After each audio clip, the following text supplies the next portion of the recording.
Bonjour, bonjour. Aujourd'hui, on va parler d'un sujet pertinent, selon moi. Il s'agit des concours. Les prépa concours au niveau du Cameroun et au niveau africain, ou même au niveau mondial. La plupart des temps, pour vous engager dans certains concours ou pour vous engager dans les prépa concours, il faut toujours se rassurer qu'on a d'abord préalablement réfléchi, qu'on a mûrement réfléchi pour savoir si le concours qu'on est en train de faire a un lien avec le métier qu'on veut exercer. Donc, ici, je vais vous donner quatre raisons pour choisir le concours qu'on aura à faire.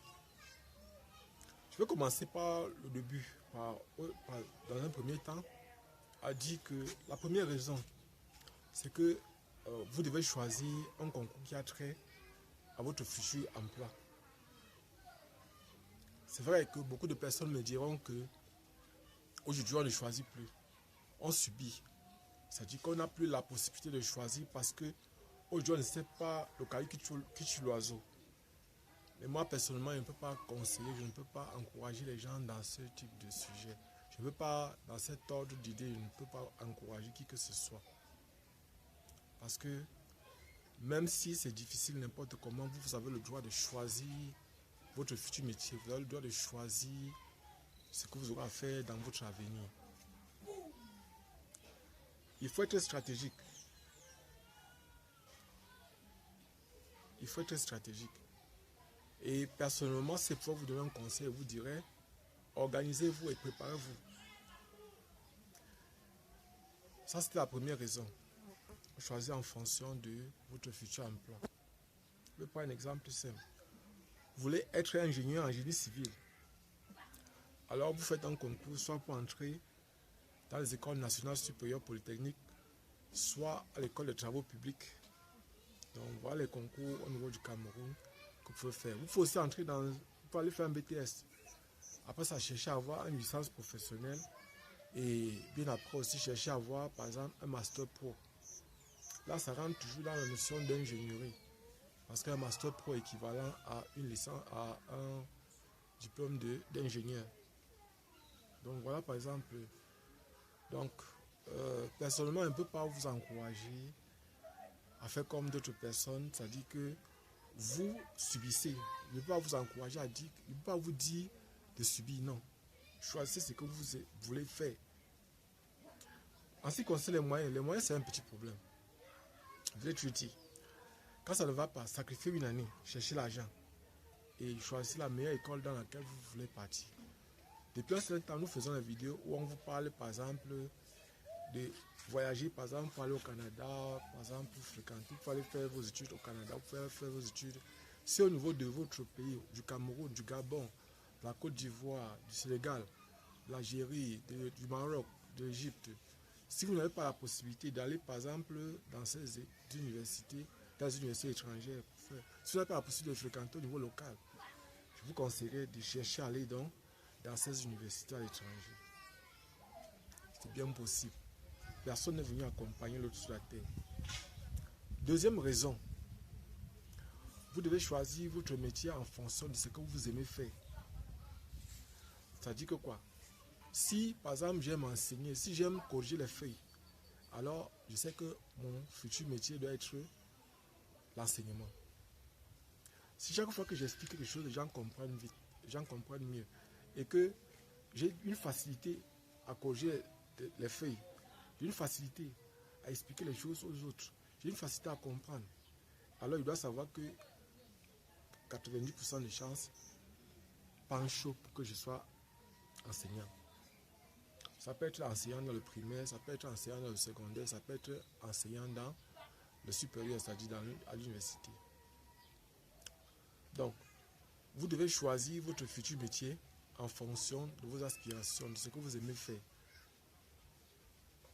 Et personnellement, je ne peux que vous encourager dans ce sens-là.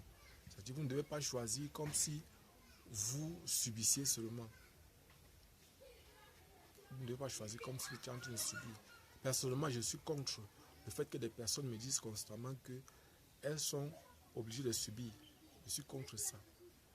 Maintenant, on va passer à la troisième raison. La troisième raison, vous devez choisir votre métier, votre futur métier en fonction des moyens que vous disposez. Donc, on parlait de la troisième raison. La troisième raison, donc, ça doit être par rapport à vos moyens financiers.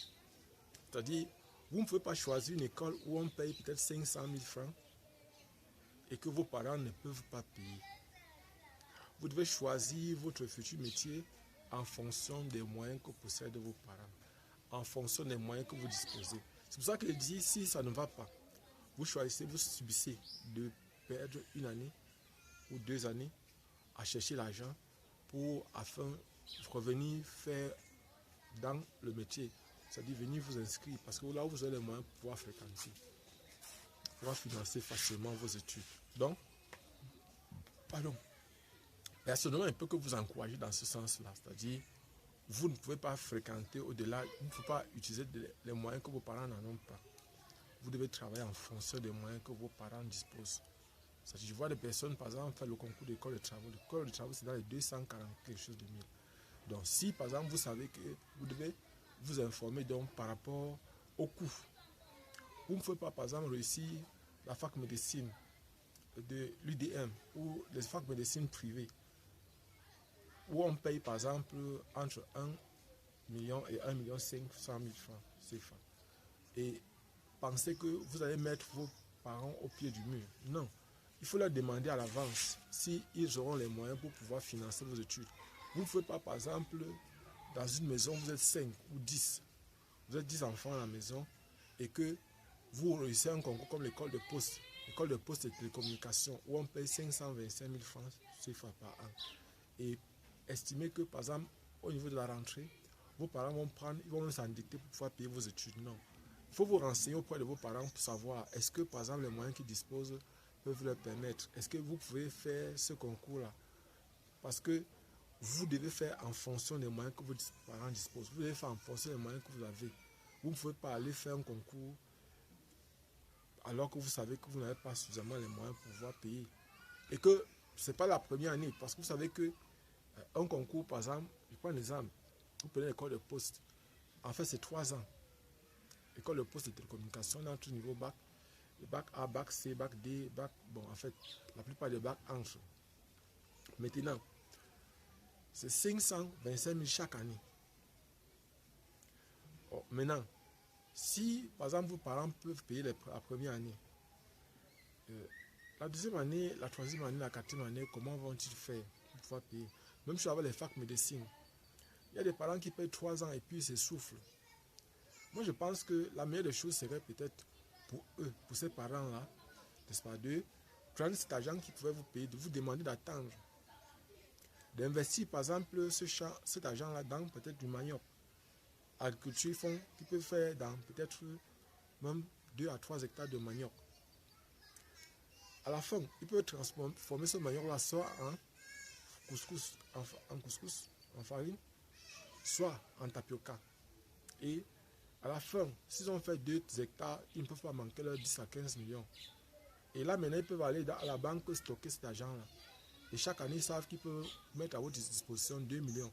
C'est-à-dire c'est 1,5 million pour par exemple, c'est 1,5 million pour, par exemple, votre pension, votre écolage dans une université. Alors, 500 000 peuvent permettre de payer votre chambre et de vous nourrir. C'est-à-dire, par exemple, parce que dans la plupart des villes universitaires, entre les chambres au niveau universitaire, souvent à 10 000 francs, 12 000, 15 000. Donc, j'estime que par mois, vous pouvez avoir à consommer, par exemple, en moyenne 30 000 francs par mois, c'est-à-dire 1 000 francs par jour. Bon, parce que au niveau des étudiants, les dépenses ne sont pas souvent énormes. Maintenant, voilà, nous sommes à la troisième raison. La quatrième raison, donc, maintenant,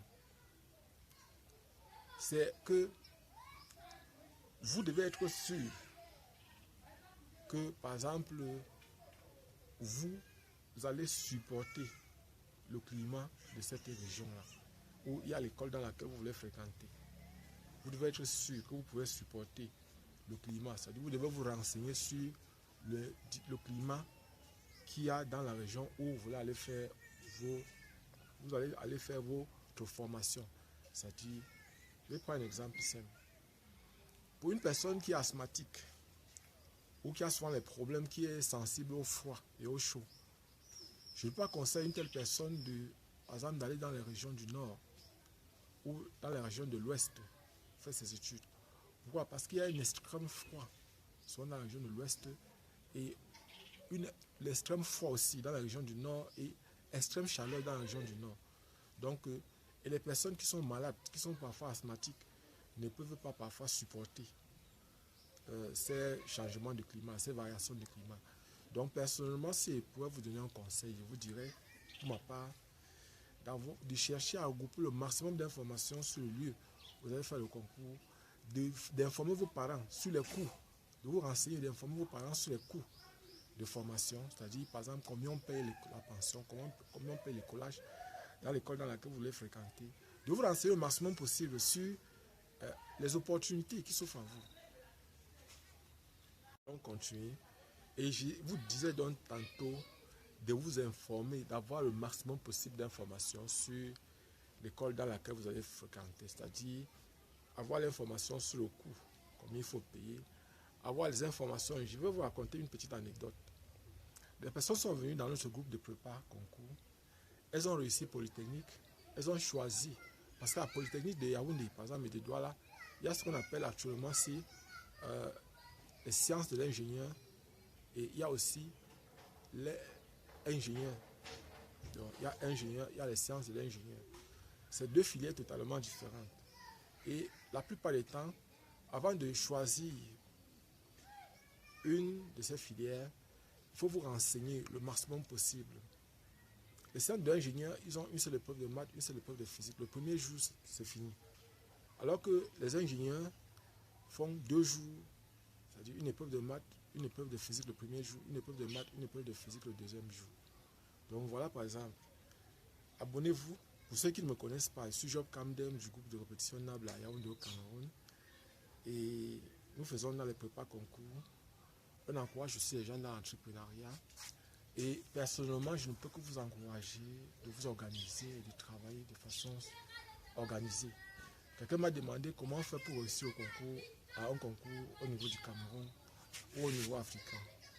Les concours sont simples. Si vous organisez correctement, si vous organisez bien, vous allez réussir. C'est possible de réussir. Donc nous faisons dans les prépas, pour ceux qui sont nouveaux, nous faisons dans les prépas concours. On travaille en maths, en physique, en chimie, en biochimie.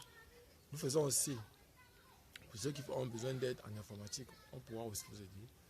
On aide aussi les personnes dans l'entrepreneuriat à installer leurs plantations. Il y a beaucoup de choses qu'on fait.